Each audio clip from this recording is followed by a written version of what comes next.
invitado. Reciba mis felicitaciones, mi respeto, mi admiración a los maestros. Hoy es 15 de enero y que van hacia adelante con sus objetivos a pesar de las dificultades.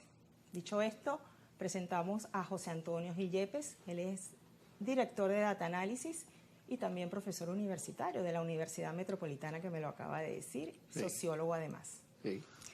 Bueno, mira, perdona que te interrumpa y que de verdad que qué bonito que hayas hecho la mención de los maestros.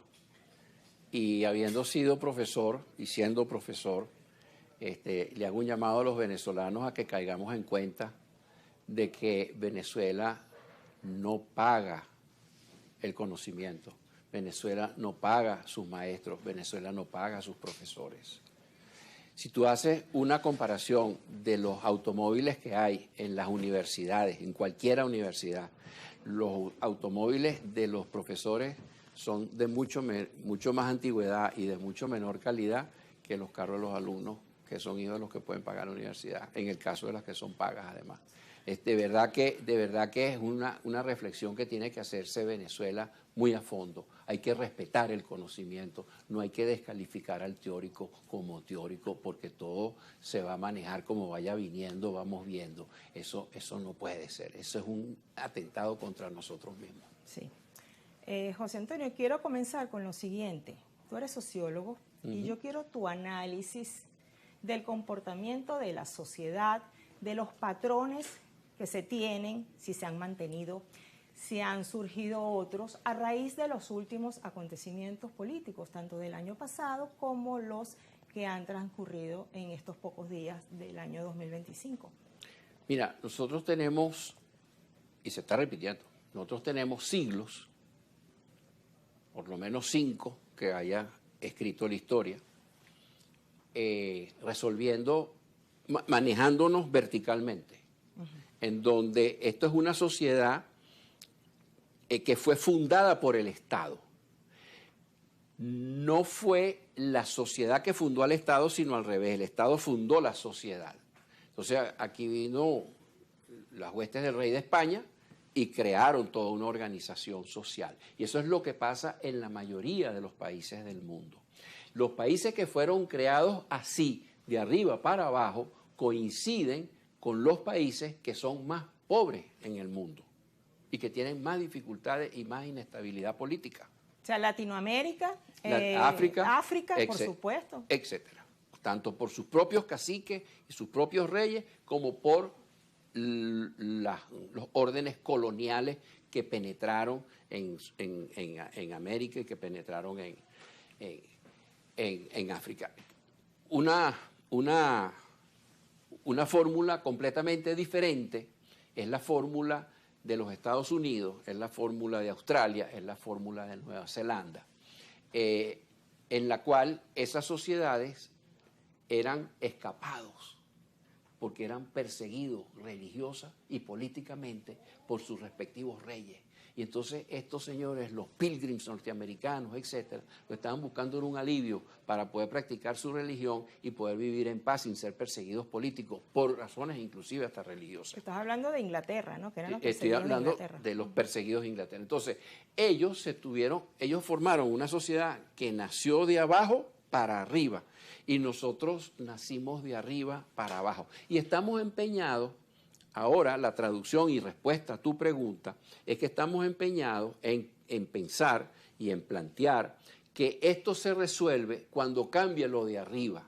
Bueno, Venezuela tiene una historia de 13 regímenes desde que somos independientes y se creó la Gran Colombia hasta hoy en día.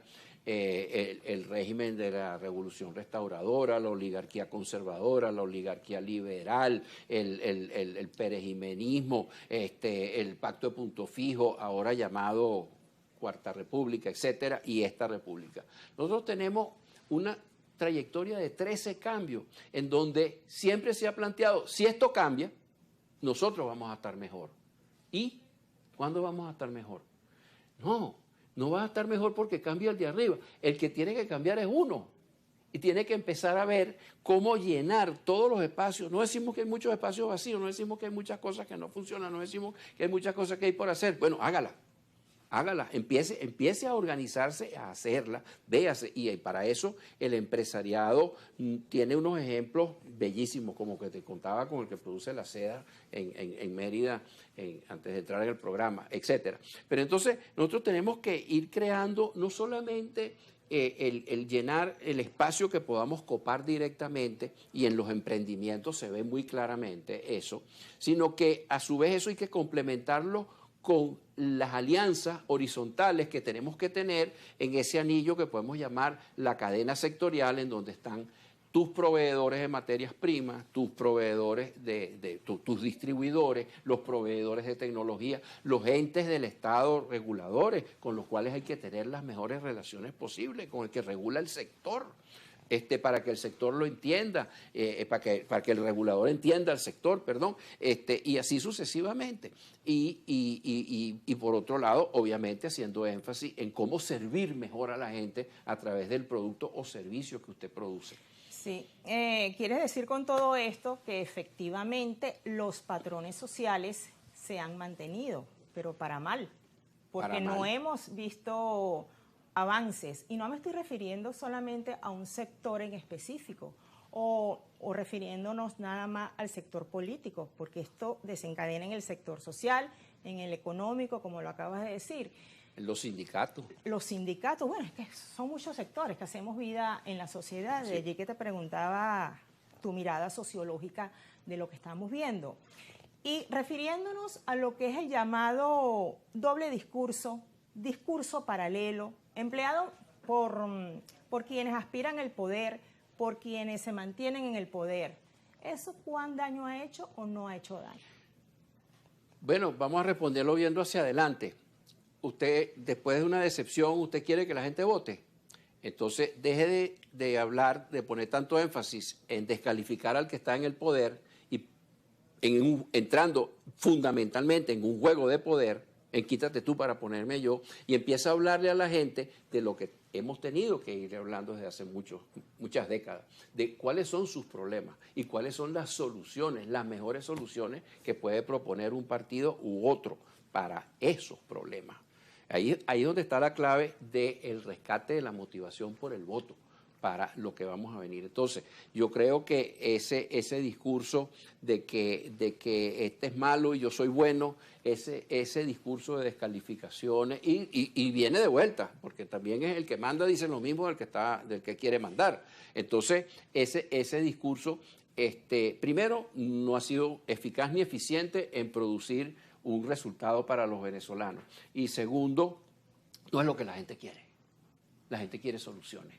La gente quiere, y sobre todo, la gente, lo vemos clarito en las encuestas, la gente quiere resultados económicos. La gente quiere resultados que verdaderamente incidan en la calidad de vida de las familias, del consumidor.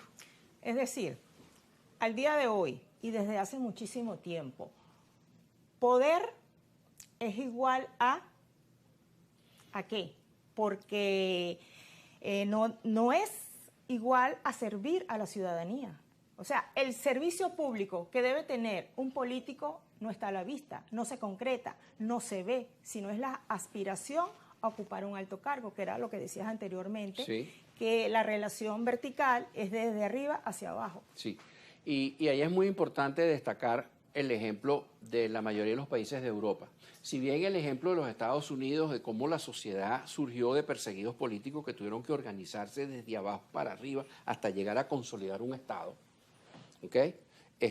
Imagínate tú que después de la independencia norteamericana no había poder ejecutivo y Washington se negaba a aceptar la presidencia porque no estaba seguro que iba a tener los 63 votos de los 63 diputados de las 13 provincias. Y hasta que no estuvo seguro de que todos iban a votar por él, no aceptó la presidencia. Y pasaron 4 años sin presidente, pero aquello medio funcionaba. Entonces, pero hay países que no nacieron así. Muchos de los países que han logrado darle estabilidad política y resultado y calidad de vida a su gente, sobre todo los países del norte de Europa, también eran países organizados de arriba para abajo. Eran países en donde predominaba un rey, eran países donde predominaban unos señores feudales. Lo que pasó fue que empezaron a firmarse los fueros. en donde los señores feudales y luego los burgueses empezaron a organizarse y a tomar poder y a hacer que los reyes firmaran acuerdos con los diferentes sectores de la vida nacional. Y de ahí surge entonces un pluralismo efectivo, no un pluralismo limitado como el que hemos tenido a pesar de llamarnos democráticos en Venezuela.